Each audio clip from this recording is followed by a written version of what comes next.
Hello everyone, here I Komal Sharma welcomes you all at your own Gargi classes, a place where you can easily get all the informations relevant to your competitive exams. So, आपका जो UPSC IAS mains English literature optional का paper 1 के section A में basically Alexander Pope जो कि एक बहुत ही renowned poet रहे हुए हैं अपने ही एरा के of 17th century.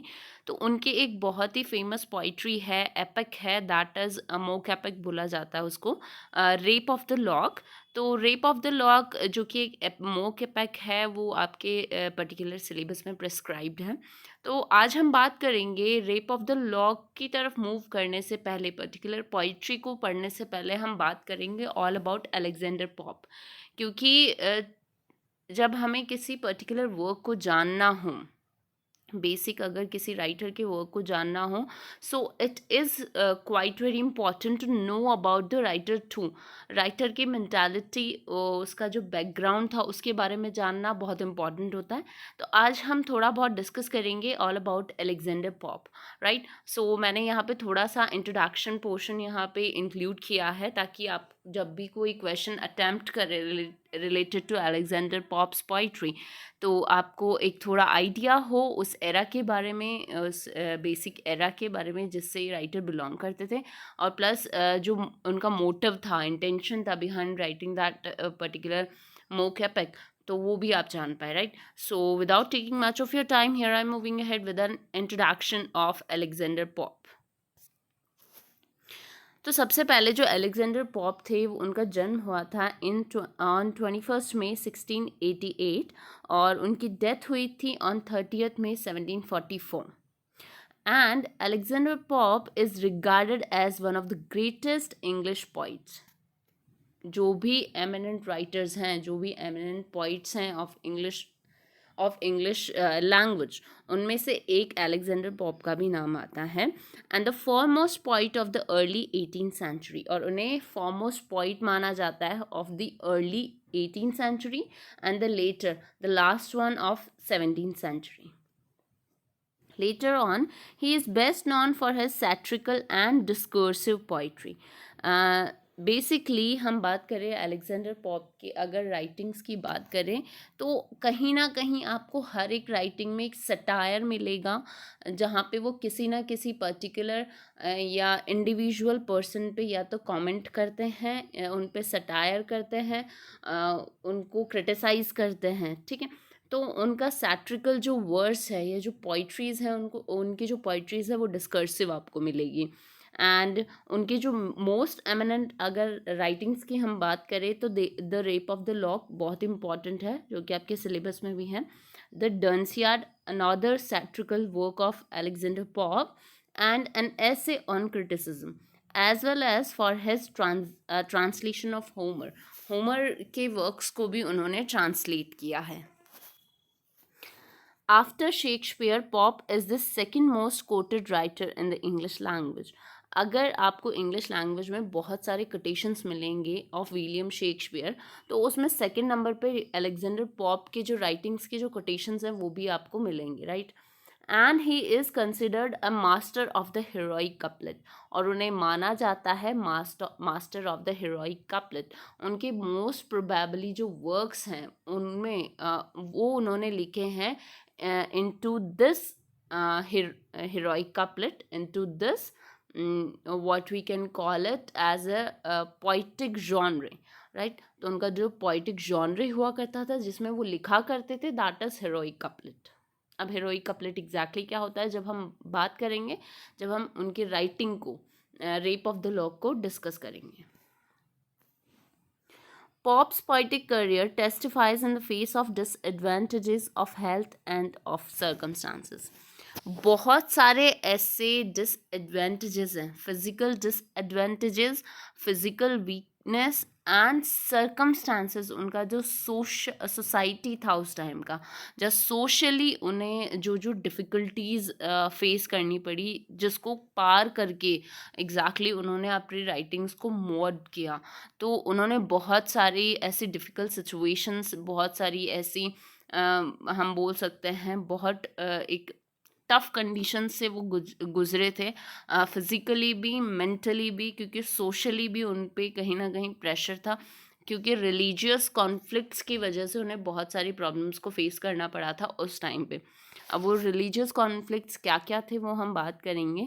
So the poet and his family were Catholics and thus fell subject to the Test Acts. क्या होता है, क्रिश्चियंस में दो सेक्ट्स के बीच में हमेशा एक हम बोल सकते हैं ड्यूअल चलता आ रहा है, एक कॉन्फ्लिक्ट चलता आ रहा है between the Catholics and the Protestants. तो जब अलेक्जेंडर पॉप का एरा था, जब अलेक्जेंडर पॉप का जन्म हुआ या उन्होंने लिखना शुरू किया, उनकी यंग एज आई, तो उस टाइम पे प्रोटेस्टेंट्स का राज था इन इंग्लैंड। तो जो कैथलिक्स थे उनको सप्रेस किया जाता था, उन्हें किसी भी तरीके का राइट नहीं दिया जाता था, और इसी वजह से वो भी टेस्ट एक्ट्स, उस टाइम पे टेस्ट एक्ट्स एग्जैक्टली होता क्या था, it is a series of English panel law. ये एक इंग्लिश पैनल लॉ का एक सीरीज है, and that served as a religious test for public office and imposed various civil disabilities on Roman Catholic। Roman जो Catholics हुआ करते थे, Roman जो चर्च हुआ करता था, उस पर बैन लगा दिया था उन लोगों ने, और जो जो उस पर्टिकुलर रिलीजन से बिलोंग करते हैं उनको किसी भी तरीके का राइट नहीं दिया जाता था। And the underlying principle was that only people taking communion in द established Church of England were eligible for public employment, and the severe penalties pronounced against recusant। अब एग्जैक्टली हुआ क्या था, उन इस लॉ के अकॉर्डिंग, इस सीरीज ऑफ लॉ के अकॉर्डिंग, जो भी पर्सन अगर चर्च ऑफ इंग्लैंड को एक्सेप्ट करता है, अपने रिलीजन को कन्वर्ट करता है, तब तो उन्हें सारे राइट्स दिए जाते थे।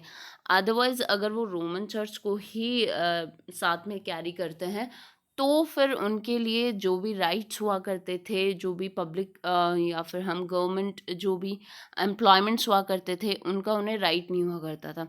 तो अब इमेजिन कर सकते हैं कि जब रिलीजियस कॉन्फ्लिक्ट्स होते हैं और आप ऑपोजिट रिलीजन को जब एक्सेप्ट करके चलते हैं, तो कितना डिफ़िकल्ट हो जाता है उस सोसाइटी में सर्वाइव करना। तो सेम अलेक्जेंडर पॉप ने भी सेम चीज़ यहाँ पे फेस करी है। He was taught to read by his aunt and became a lover of books. He learned French, Italian, Latin, and Greek by himself and discovered humor at the age of 6. Physically, he was not healthy. Physically healthy नहीं थे। Socially religiously मैंने आपको बता दिया है, religion जो conflicts है उनकी वजह से उन्हें मेंटली जो टॉर्चर सहना पड़ा, प्लस फिजिकली वो बिल्कुल फिट नहीं थे, हेल्दी नहीं थे। वो ट्यूबरक्लोसिस उनको हुआ था, लैम्प थे वो, 1 फुटेड लैम्प थे, एंड और भी बहुत सारी चीज़ें थी जिसकी वजह से उन्हें सफ़र करना पड़ा था थ्रू आउट हिज लाइफ। और उसके बावजूद भी उन्होंने अपनी इन डिसेबिलिटीज़ को कभी भी अपना वीक पॉइंट नहीं बनाया, उन्होंने इस चीज़ को अपना स्ट्रेंथ बनाया। हाँ, और बहुत सारी लैंग्वेजेस उन्होंने सीखी, सेल्फ एजुकेटेड थे Alexander Pope. In the year 1709, Pope showcased his precocious metrical skill with the publication of pastorals. His first major poems, they earned him instant fame. First जो मेजर वर्क था of Alexander pop was published in 1709, जो कि एक pastorals, एक series of poetries थी, ठीक है। And he had written an essay on criticism, which was released in 1711. बाद में उन्होंने essay on criticism लिखा, जो कि उनका one among the best work है, जो कि publish हुआ था in 1711 में। And this essay was met with enthusiastic attention and won Pop a wider circle of prominent friends, most notably Joseph Addison and Richard Steele, who had recently started collaborating on the Spectator. ऐसे on criticism के बाद उनका जो friend circle है वो भी enlarge हो चुका था, वो फेमस हो चुके थे उस वर्क के बाद। और उसी एरा के जो राइटर्स थे, Joseph Addison and Richard Steele के साथ उन्होंने मिलके एक मैगज़ीन भी शुरू की, which is named as the Spectator. Spectator, अगर आप इंग्लिश लिटरेचर के पर्टिकुलर मैगज़ीन्स के बारे में पढ़ते हैं तो उनमें एक वेल रिनाउंड मैगज़ीन ये भी आपको मिलेगी, the Spectator. The Rape of the lock. Rape of the lock एक मौके पे क्या मैंने ऑलरेडी मेंशन कर दिया है. So perhaps the poet's most famous poem appeared first in 1712, followed by a revised and enlarged version 1714. ये सेक्शंस में डिवाइडेड है, जिसके फर्स्ट जो पोर्शन है वो पब्लिश हुआ था 1712 में, और जो लेटर पोर्शन है वो पब्लिश हुआ था 1714 में.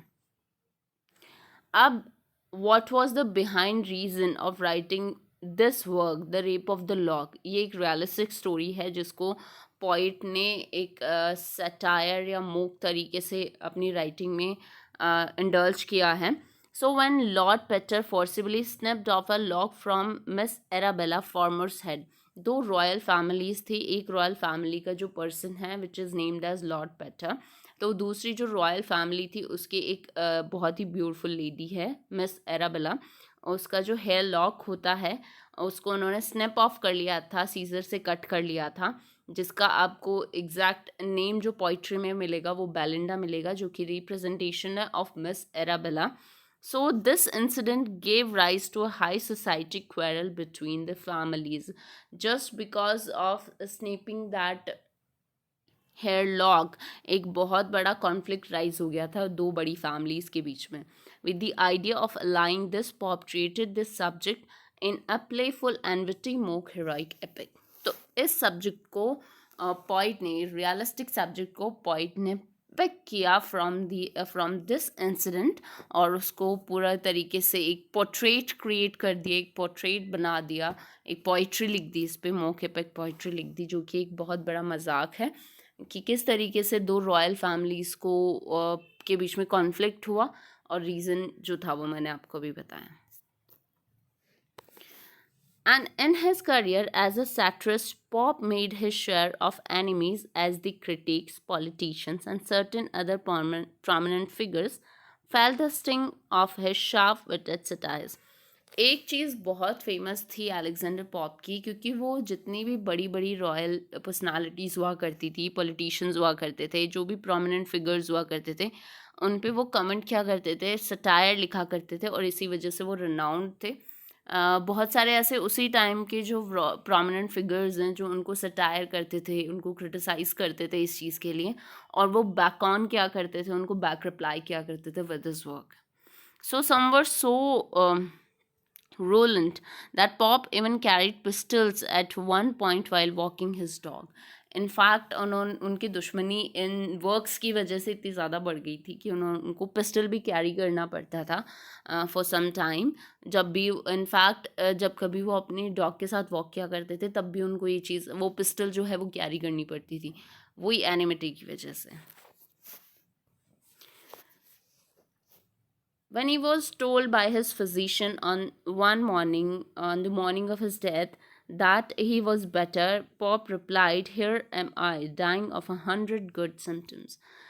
पॉजिटिव नोट की जब हम बात करें कि अगर अलेक्जेंडर पॉप की पॉजिटिव पर्सनालिटी की, तो एक रिनाउंड ये कोटेशन है अलेक्जेंडर पॉप का, जो कि उनका जो फिजिशियन था, जो पर्सनल फिजिशियन था, क्योंकि मैंने आपको बताया physically he was not fit, तो उनका जो पर्सनल फिजिशियन है, एक मॉर्निंग जब उनकी डेथ हुई उसी मॉर्निंग को उन्होंने कहा फिजिशियन ने that you are better now, आपकी तबीयत अब ठीक है. तो पॉप उसी टाइम पे रिप्लाई करते हैं कि देखो मैं बिल्कुल सही हूँ, here am I and I am dying of 100 good symptoms. मैं एटलीस्ट बीमारी से नहीं मर रहा हूँ, क्योंकि मेरे अंदर बहुत सारे गुड सिम्टम्स हैं, इसकी वजह से मेरी डेथ हो रही है.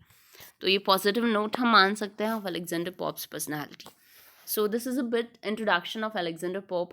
होप आपको आइडिया हो गया होगा कि किस तरीके की राइटिंग हम, जो ये मोक एपिक है the Rape of the lock, ये पढ़ने जा रहे हैं. इसका behind intention I have already mention into this introduction.